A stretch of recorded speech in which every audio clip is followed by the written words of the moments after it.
హైదరాబాద్ ఫీర్జాదిగూడలో యువతి తేజస్విని అనుమానాస్పద మరణం తీవ్ర సంచలనం సృష్టిస్తోంది. రాత్రికి రాత్రే వెలుగు చూసిన ఈ దారుణ ఘటన స్థానికులను తీవ్ర భయాందోళనకు గురి చేస్తోంది. చదువుకుని ఎంతో భవిష్యత్తున్న ఒక యువతి ఇలా అకస్మాత్తుగా ప్రాణాలు కోల్పోవడం వెనుక పలు అనుమానాలు వ్యక్తమవుతూ ఉన్నాయి. కేవలం ఇదొక సాధారణ ఆత్మహత్యనా, లేక దీని వెనక ఏదైనా పెద్ద మిస్టరీ ఉందా అనే కోణంలో మేడ్చల్ మల్కాజ్గిరి పరిధిలోని పోలీసులు విచారణను తీవ్రతరం చేశారు. ఘటన జరిగిన సమయం నుంచి చుట్టుపక్కల వారిని విచారిస్తూ ఆధారాలు సేకరిస్తూ ఉన్నారు. ఈ కేసు దర్యాప్తులో పోలీసులకు అనేక విస్తుపోయే విషయాలు తెలిసాయి. తేజస్విని తండ్రి ఈశ్వర్రావు వైజాగ్ స్టీల్ ప్లాంట్లో ఉద్యోగం చేస్తూ ఉన్నారు. కుటుంబంలో రేగిన తీవ్ర వివాదాలు, కలహాల కారణంగా భార్యాభర్తలు విడిపోయారు. తండ్రి వైజాగ్లోనే నివసిస్తూ ఉండగా తల్లి అరుణ, కుమార్తె తేజస్విని ఇద్దరూ ఫీర్జాదిగూడలో ఒక ఇల్లు అద్దెకు తీసుకుని ఒంటరిగా జీవిస్తూ ఉన్నారు. గత కొంతకాలంగా ఈ కుటుంబం తీవ్ర ఆర్థిక, వ్యక్తిగత ఇబ్బందులను ఎదుర్కొంటూ ఉన్నట్లుగా తెలుస్తోంది. ఈ క్రమంలోనే తేజస్విని మానసిక ప్రశాంతత కోల్పోయి తీవ్ర ఒత్తిడికి లోనైనట్లు తెలుస్తోంది. పోలీసుల ప్రాథమిక విచారణలో తల్లి అరుణ చెప్పిన విషయాలు అధికారులను సైతం షాక్కి గురి చేస్తూ ఉన్నాయి. గత 6 నెలలుగా తమకు రాత్రి వేళల్లో భయంకరమైన పీడకలు వస్తున్నాయని ఆమె తెలిపింది. కలలో రక్తం చిందినట్లు, ఎవరో తమను భయపెడుతున్నట్లు వింత దృశ్యాలు కనిపిస్తున్నాయని చెప్పింది.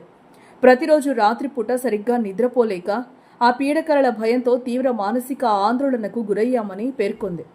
ఈ వింత పీడకలల వల్ల తమ ఇంట్లో ఏదో చెడు ఉందనే భయం వారిని తీవ్రంగా వెంటాడింది. ఈ క్రమంలోనే వీరిపై ఎవరైనా క్షుద్రపూజలు చేశారా అనే తీవ్ర అనుమానాలు వ్యక్తమవుతూ ఉన్నాయి.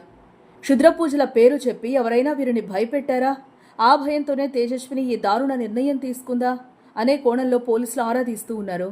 స్థానికంగా ఉండే మూఢనమ్మకాలు, చేతబడుల ప్రచారాలు వీరి మానసిక స్థితిపై తీవ్ర ప్రభావం చూపాయా అని దర్యాప్తు చేస్తూ ఉన్నారు.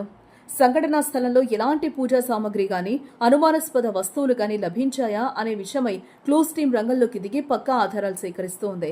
తల్లి, కుమార్తె ఇద్దరి మానసిక స్థితి కూడా సరిగా లేదని పోలీసులు అనుమానిస్తూ ఉన్నారు. భార్యాభర్తలు విడిపోవడంతో వచ్చిన ఒంటరితనం, దానికి తోడు మానసిక క్షోభ వీరిని తీవ్రంగా కుంగదీశాయి.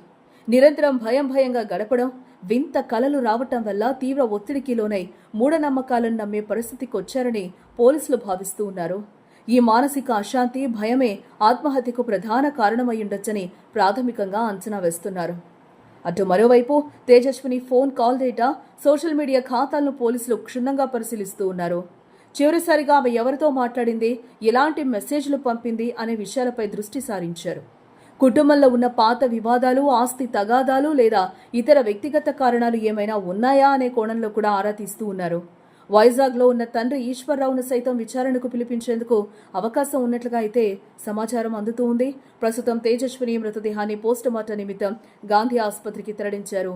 పోస్టుమార్టం నివేదిక వచ్చిన తర్వాతే మరణానికి గల ఖచ్చితమైన కారణాలు తెలుస్తాయని అధికారులు వెల్లడించారు. ఇది కేవలం మానసిక ఒత్తిడి వల్ల జరిగిన ఆత్మహత్యనా, లేక దీని వెనక ఎవరైనా వ్యక్తుల ప్రమేయం ఉందా అనే సత్యాలు త్వరలోనే బయటకు రాను ఉన్నాయి.